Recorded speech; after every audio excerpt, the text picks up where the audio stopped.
വർഷം 1822. Alexis saint Martin എന്ന 19 വയസ്സുകാരനായ ഫ്രഞ്ച് കനേഡിയൻ വോയേജർ. ഈ വോയേജർ എന്നാൽ അക്കാലത്ത് മാത്രം നിലനിന്നിരുന്ന ഒരു സാഹസിക ജോലിയായിരുന്നു. അതെന്താണെന്ന് അവസാനം വിശദമായി പറയാം. അവൻ ആ ജോലി ചെയ്യുന്നത് മിഷഗനിലെ മാക്കിനോ ദ്വീപിലുള്ള അമേരിക്കൻ ഫർ കമ്പനിയിലാണ്. അവിടെ വെച്ച് അവന് ബക്ക്ഷോട്ട് നിറച്ച ഗണ്ണിൽ നിന്ന് അബദ്ധത്തിൽ വെടിയേൽക്കുന്നു. വെടിയുണ്ട ഉദരഭാഗത്തെ ഇടത്തെ വാരിയിൽ തകർത്ത് ആമാശയത്തിലേക്ക് തുളച്ചു കയറുന്നു. 202 വർഷങ്ങൾക്ക് മുമ്പ് ഒരു ജൂൺ 6-നുണ്ടായ അപകടം ചരിത്രത്തിൽ ഏറ്റവും പ്രധാനപ്പെട്ട മെഡിക്കൽ ബ്രേക്ക് ത്രൂകളിൽ ഒന്നായി പിന്നീട് മാറി. അതേസമയം ഇന്നത്തെ നീതിശാസ്ത്രം വെച്ച് ന്യായീകരിക്കാൻ പറ്റാത്ത തരത്തിൽ തൻ്റെ ജീവനുള്ള ശരീരത്തെ നിസ്സഹായനായി പരീക്ഷണങ്ങൾക്ക് വിട്ടുകൊടുക്കേണ്ടി വന്ന ആ യുവാവിൻ്റെ ജീവിതം ഒരേ സമയം അദ്ഭുതവും സഹതാപവും ജനിപ്പിക്കുന്നതാണ്. So let's dive into the extraordinary tale of Alexis Saint Martin and William Beaumont. വെടിയേറ്റ സെന്റ് മാർട്ടിനെ അടുത്തുള്ള മിലിറ്ററി പോസ്റ്റായ ഫോർട്ട് മക്കിനോയിലേക്ക് കൊണ്ടുവന്നു. അവിടെ US ആർമി സർജനായ ഡോക്ടർ വില്യം ബ്യൂമോണ്ടാണ് സെന്റ് മാർട്ടിനെ പരിശോധിച്ചത്. ആമാശയം ഭാഗികമായി വെളിപ്പെടുന്ന രീതിയിലുള്ള മാരക മുറിവായിരുന്നു അത്. അവൻ രക്ഷപ്പെടുമോ എന്ന് ബ്യൂമോണ്ടിന് ഒരു ഉറപ്പുമില്ലായിരുന്നു. എങ്കിലും അദ്ദേഹം അടിയന്തര സർജറി നടത്തി മുറിവ് വൃത്തിയാക്കി. കഴിയുന്നിടത്തോളം ബാൻഡേജ് ചെയ്തു. അടുത്ത 17 ദിവസത്തേക്ക് അവൻ കഴിച്ച എല്ലാ ഭക്ഷണവും വെടിയുണ്ട തീർത്ത ദ്വാരം വഴി മുറിവിലൂടെ പുറത്തേക്ക് വരുന്ന അവസ്ഥയിലായിരുന്നു. ഒടുവിൽ 17 ദിവസത്തിന് ശേഷം ഭക്ഷണം സെന്റ് മാർട്ടിൻ്റെ വയറ്റിൽ തങ്ങി നിൽക്കാനും കുടൽ അവയുടെ സ്വാഭാവിക പ്രവർത്തനങ്ങളിലേക്ക് മടങ്ങിപ്പോകാനും തുടങ്ങി. അങ്ങനെ എല്ലാ പ്രതിബന്ധങ്ങൾക്കും എതിരെ നിന്ന് സെന്റ് മാർട്ടിൻ തൻ്റെ അവസ്ഥയെ അതിജീവിച്ചു. കുറച്ച് ദിവസങ്ങൾക്ക് ശേഷം മുറിവുണങ്ങുകയും ചെയ്തു. പക്ഷെ വളരെ അസാധാരണമായ രീതിയിലാണ് മുറിവുണങ്ങിയത്. മുറിവുണ്ടായിരുന്ന തൊലിപ്പുറത്ത് നിന്ന് അയാളുടെ ആമാശയത്തിലേക്ക് ഒരു പെർമനന്റ് ഗാസ്ട്രിക് ഫിസ്റ്റുല അല്ലെങ്കിൽ സ്ഥിരമായൊരു ദ്വാരം അവശേഷിച്ചതായി സർജൻ കണ്ടെത്തി. ഈ ഓപ്പണിങ്ങിലൂടെ അദ്ദേഹത്തിന് സെന്റ് മാർട്ടിൻ്റെ ആമാശയത്തിനുള്ളിലേക്ക് നേരിട്ട് കാണാനും സാധിച്ചു. മിക്ക ആളുകൾക്കും ഇത് വളരെ അസ്വസ്ഥതയുണ്ടാക്കുന്ന ഒരു വലിയ അപാകതയായിരിക്കാം. എന്നാൽ സർജനായ ബ്യൂമോണ്ടിനെ സംബന്ധിച്ചിടത്തോളം ഇത് മനുഷ്യൻ്റെ ദഹന വ്യവസ്ഥയിലേക്കുള്ള ഒരു യുണീക്ക് വിൻഡോ അല്ലെങ്കിൽ ഒരു അദ്ഭുത ജാലകമായിരുന്നു. അടങ്ങാത്ത ജിജ്ഞാസയും സയൻറ്റിഫിക് മൈൻഡുമുള്ള ബ്യൂമോണ്ട് ജീവിച്ചിരിക്കുന്ന ഒരു വ്യക്തിയിൽ ദഹനത്തെക്കുറിച്ച് പഠിക്കാനുള്ള അഭൂതപൂർവമായ അവസരമായി ഇതിനെ കണ്ടു. അദ്ദേഹം സെന്റ് മാർട്ടിന് ഭക്ഷണവും പാർപ്പിടവും മിതമായ സ്റ്റൈപ്പൻഡും വാഗ്ദാനം ചെയ്ത് തൻ്റെ പരീക്ഷണങ്ങളിൽ സഹകരിക്കാൻ പ്രേരിപ്പിച്ചു. ഇത്തരം അവസ്ഥയിൽ ഒരു പിന്തുണ ആവശ്യമുള്ളതിനാൽ മറ്റു ഓപ്ഷനുകൾ ഇല്ലാതിരുന്ന സെന്റ് മാർട്ടിൻ മനസ്സില്ലാ മനസ്സോടെ പരീക്ഷണങ്ങൾക്ക് പാത്രമാവാൻ സമ്മതിച്ചു. ഇതോടെ ചരിത്രത്തിലെ തന്നെ ഏറ്റവും സവിശേഷമായ മെഡിക്കൽ പാർട്ണർഷിപ്പിന് കളമൊരുങ്ങി. തുടർന്നുള്ള വർഷങ്ങളിൽ ബ്യൂമോണ്ട് സെന്റ് മാർട്ടിനിൽ നിരവധി പരീക്ഷണങ്ങൾ നടത്തി.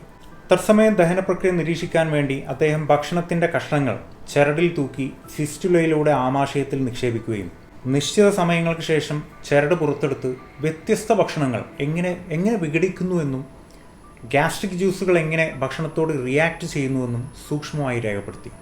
ബ്യൂമോണ്ടിൻ്റെ മെത്തോഡിക്കലായ സമീപനവും വിശുദ്ധമായ നിരീക്ഷണങ്ങളും പല ഗ്രൗണ്ട് ബ്രേക്കിംഗ് കണ്ടുപിടുത്തങ്ങളും നടത്താൻ അദ്ദേഹത്തെ സഹായിച്ചു. കാരണം അത്രയും കാലം ദഹനപ്രക്രിയയെക്കുറിച്ചുള്ള ശാസ്ത്രലോകത്തിൻ്റെ ധാരണ ഊഹങ്ങളെ മാത്രം അടിസ്ഥാനമാക്കിയുള്ള പലതരം അഭിപ്രായങ്ങളായിരുന്നു. ഹിപ്പോക്രാറ്റസ്, ഗാലൻ തുടങ്ങിയ ആദ്യകാല ചിന്തകരുടെ അഭിപ്രായത്തിൽ ദഹനം എന്നത് പ്രാഥമികമായി ഒരു മില്ലിൻ്റെ പ്രവർത്തനങ്ങൾക്ക് സമാനമായി ഭക്ഷണം പൊടിച്ചും അരച്ചും മിക്സിംഗ് നടത്തുന്ന രീതിയിലുള്ള ഒരു മെക്കാനിക്കൽ പ്രോസസ്സാണെന്നായിരുന്നു. അതേസമയം മറ്റു ചിലർ ഇത് ഏതെങ്കിലും തരത്തിലുള്ള അഴുകൽ അല്ലെങ്കിൽ ഫെർമെന്റേഷൻ ഉൾപ്പെടുന്ന ഒരു കെമിക്കൽ പ്രോസസ് ആണെന്ന് വിശ്വസിച്ചു. എന്നാൽ ഈ ധാരണകളെല്ലാം ബ്യൂമോണ്ടിന്റെ കണ്ടെത്തലുകൾ മാറ്റിമറിച്ചു. ഭക്ഷണം വിഘടിപ്പിക്കുന്നതിന് ഗ്യാസ്ട്രിക് ജ്യൂസുകൾ അത്യന്താപേക്ഷിതമാണെന്നും ദഹനം കേവലം ഒരു മെക്കാനിക്കൽ പ്രോസസ് അല്ല, മറിച്ചൊരു കെമിക്കൽ പ്രോസസ് കൂടിയാണെന്നും അദ്ദേഹം തെളിയിച്ചു.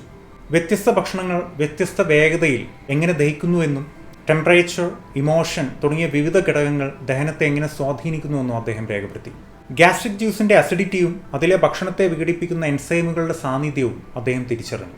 ഈ കണ്ടെത്തലുകളെല്ലാം തന്നെ അന്ന് നിലവിലുണ്ടായിരുന്ന വൈദ്യശാസ്ത്ര വിജ്ഞാനത്തെ ഉടച്ചു വാർത്തുകൊണ്ട് മോഡേൺ ഗാസ്ട്രോ എൻട്രോളജിക്ക് അടിത്തറയിട്ടു.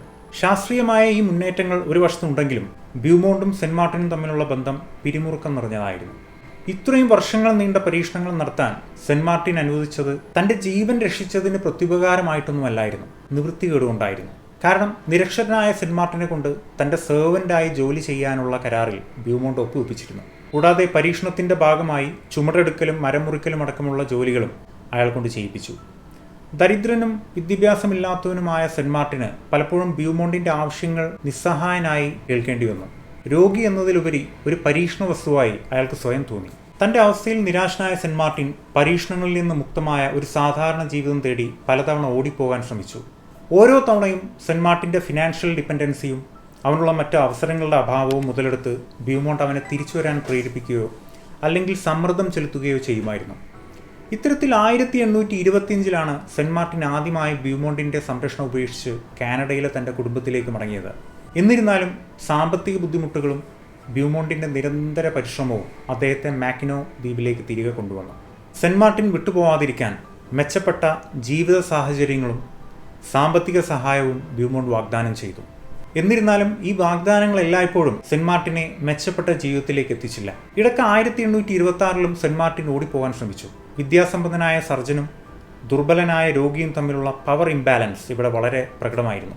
ഒടുവിൽ വർഷങ്ങളുടെ സൂക്ഷ്മമായ ഗവേഷണങ്ങൾക്ക് ശേഷം 1838 ബ്യൂമോണ്ട് തൻ്റെ കണ്ടെത്തലുകൾ ഒരു പുസ്തകമായി പ്രസിദ്ധീകരിച്ചു. Experiments and observation on the gastric juice and the physiology of digestion. ഈ പുസ്തകത്തിൽ തൻ്റെ പരീക്ഷണങ്ങളും നിരീക്ഷണങ്ങളും അദ്ദേഹം വിശദമായി വിവരിച്ചു. മനുഷ്യൻ്റെ ദഹനത്തെക്കുറിച്ചുള്ള പഠനത്തിൽ അടിസ്ഥാന ഗ്രന്ഥമായി ഇത് മാറി. ബ്യൂമോണ്ടിൻ്റെ പ്രവർത്തനങ്ങൾ മെഡിക്കൽ സമൂഹത്തിൽ അദ്ദേഹത്തിന് വലിയ അംഗീകാരവും ആദരവും നേടിക്കൊടുത്തു. എന്നിരുന്നാലും അദ്ദേഹത്തിൻ്റെ പരീക്ഷണങ്ങൾ ഇന്നത്തെ നിലവാരമനുസരിച്ച് അങ്ങേയറ്റം അധാർമികമായി കണക്കാക്കുന്ന ഒന്നാണ്.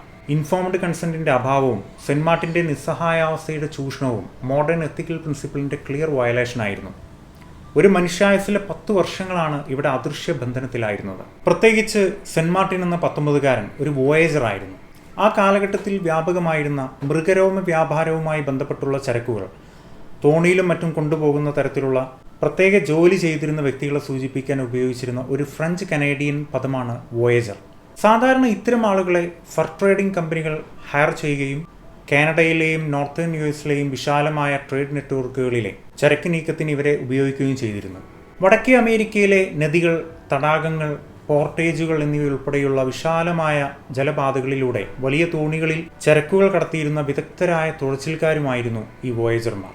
ഈ പോർട്ടേജുകൾ എന്ന് വെച്ചാൽ ജലപാതകൾക്കിടയിലുള്ള കരമാർഗങ്ങളാണ്. ഇത്തരം വഴികളിൽ അവർ തോണികളെ തലച്ചുമടായോ ഉന്തുവണ്ടികളിലാക്കിയോ അടുത്ത ജലപാതയിലേക്ക് എത്തിക്കേണ്ടിയിരുന്നു.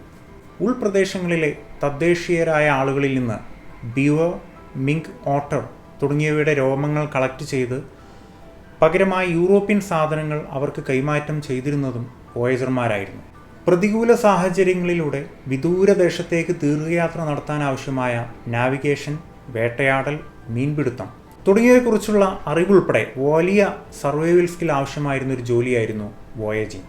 യൂറോപ്യൻ വ്യാപാരികളും തദ്ദേശീയരായ സമൂഹങ്ങളും തമ്മിലുള്ള വിടവ് നിർത്തിക്കൊണ്ട് ഇവർ ഫർ ട്രേഡിംഗ് എക്കണോമിയുടെ അവിഭാജ്യ ഘടകമായി മാറി. ഇത്തരത്തിൽ വളരെ അഡ്വഞ്ചറസ് ആയിട്ടുള്ള കായികക്ഷമത വേണ്ട ജോലി ചെയ്തിരുന്ന സെന്റ് മാർട്ടിനാണ് ബ്യൂമോണ്ടിൻ്റെ പരീക്ഷണങ്ങൾക്ക് വേണ്ടി മാത്രം തൻ്റെ യൗവനകാലം 10 വർഷത്തോളം ഒരു സ്ഥലത്ത് തന്നെ തളച്ചിടേണ്ടി വന്നത്. 1833 എല്ലാ പരീക്ഷണങ്ങളും പൂർത്തിയാക്കിയ ശേഷം കാനഡയിലേക്ക് തിരിച്ചുപോയ സെന്റ് മാർട്ടിൻ പിന്നീട് ബ്യൂമോണ്ടിൻ്റെ അടുത്തേക്ക് തിരിച്ചു വന്നില്ല. എങ്കിലും സെന്റ് മാർട്ടിൻ്റെ ആരോഗ്യസ്ഥിതി അറിയാൻ ആകാംക്ഷയുണ്ടായിരുന്ന ബ്യൂമോണ്ട് പലപ്പോഴും കത്തിടപാടുകൾ നടത്തിയിരുന്നു. ഒരു മെഡിക്കൽ സബ്ജക്റ്റ് എന്ന രീതിയിലുള്ള തൻ്റെ ഭൂതകാലം മറക്കാൻ ആഗ്രഹിച്ച സെന്റ് മാർട്ടിന് പലതിനും മറുപടി ഉണ്ടായിരുന്നില്ല. അതേസമയം നാട്ടിൽ തിരിച്ചെത്തിയ ശേഷം സെന്റ് മാർട്ടിൻ പിന്നീട് വിവാഹം കഴിക്കുകയും ഒരു കർഷകനായി സാധാരണ ജീവിതം നയിക്കുകയും ചെയ്തു. മെഡിക്കൽ കമ്മ്യൂണിറ്റിയിലെ ആളുകൾ പിന്നീടും അദ്ദേഹത്തെ ബന്ധപ്പെട്ടുവെങ്കിലും മറ്റു പരീക്ഷണങ്ങൾക്ക് അദ്ദേഹം വഴങ്ങിക്കൊടുത്തില്ല. വയറിനുള്ളിലേക്ക് തുറക്കുന്ന ദ്വാരവുമായി ഒരായുഷ്കാലം മുഴുവൻ ജീവിച്ച സെന്റ് മാർട്ടിൻ 1880 തൻ്റെ 78ാം വയസ്സിലാണ് മരിക്കുന്നത്. മൃതദേഹം അഴുകുന്നതുവരെ അദ്ദേഹത്തിൻ്റെ കുടുംബം സംസ്കാരം വൈകിപ്പിച്ചു. ബോഡി സ്നാച്ചിങ് തടയാൻ വേണ്ടിയാണ് ഇത് ചെയ്തത്. അന്ന് മെഡിക്കൽ സ്കൂളുകളിലെ അനാട്ടമി ഡിപ്പാർട്ട്മെൻറ്റിനു വേണ്ടി ശവക്കുഴികളിൽ നിന്ന് അനധികൃതമായ മൃതദേഹങ്ങൾ എടുത്തുകൊണ്ടുപോയി വിൽപ്പന നടത്തിയിരുന്നതിനെയാണ് ബോഡി സ്നാച്ചിങ് എന്ന് പറയുന്നത്. മെഡിക്കൽ പഠനത്തിനാവശ്യമായ കെഡാവറുകൾ ലഭ്യമാക്കാൻ നിയമപരമായ വഴികളില്ലാതിരുന്നത് 18ഉം 19ഉം നൂറ്റാണ്ടുകളിൽ യൂറോപ്പിൽ, പ്രത്യേകിച്ച് ബ്രിട്ടനിൽ മൃതദേഹ മോഷണം വലിയ രീതിയിൽ നടക്കാൻ കാരണമായിരുന്നു. ഇതിനെ തടയാൻ വേണ്ടി 1832 ബ്രിട്ടീഷ് ഗവൺമെന്റ് അനാട്ടമി ആക്ട് കൊണ്ടുവന്ന് വർക്ക് ഹൗസുകളിലെയും ഹോസ്പിറ്റലുകളിലെയും അനാഥ ശവങ്ങൾ മെഡിക്കൽ പഠനത്തിന് നിയമപരമായി ലഭ്യമാക്കാൻ തുടങ്ങി. അതുവരെ മൃതദേഹ മോഷണം വലിയൊരു സാമൂഹ്യ പ്രശ്നമായി അവിടെ നിലനിന്നിരുന്നു. ഇതേ പ്രശ്നം US-ലും കാനഡയിലും ഉണ്ടായിരുന്നു എന്നതാണ് സെന്റ് മാർട്ടിന്റെ കുടുംബം മുകളിൽ പറഞ്ഞ അസാധാരണ നിലപാട് സ്വീകരിക്കാൻ കാരണം. കൂടാതെ ചില ആനക്ഡോട്ടുകൾ പറയുന്നത് മൃതദേഹം അടക്കിയ ശേഷം വലിയ പാറകൾ കൊണ്ട് അദ്ദേഹത്തിന്റെ കുഴിമാടം മൂടിയെന്നാണ്. ഇതെല്ലാം കാണിക്കുന്നത് ആ നാട്ടിലെ ഏറ്റവും വിലപിടിപ്പുള്ള മൃതദേഹം സെന്റ് മാർട്ടിൻ്റെതായിരുന്നു എന്ന ധാരണ അദ്ദേഹത്തിന്റെ കുടുംബത്തിനുണ്ടായിരുന്നു എന്നതാണ്. ജീവിച്ചിരുന്നപ്പോൾ തന്നെ അനവധി മെഡിക്കൽ പരീക്ഷണങ്ങൾക്ക് പാത്രമായ ശരീരത്തെ ഇനി മരണശേഷവും വിട്ടുകൊടുക്കാൻ മനസ്സില്ല എന്ന ദൃഢനിശ്ചയമായിരുന്നു ആ തീരുമാനങ്ങൾക്ക് പിന്നിൽ. എന്തുതന്നെയായാലും വില്യം ബ്യൂമോണ്ടിൻ്റെയും അലക്സിസ് സെന്റ് മാർട്ടിൻ്റെയും കഥ വൈദ്യശാസ്ത്ര ചരിത്രത്തിലെ ഒരു പ്രധാന അധ്യായമാണ്. Thanks for watching.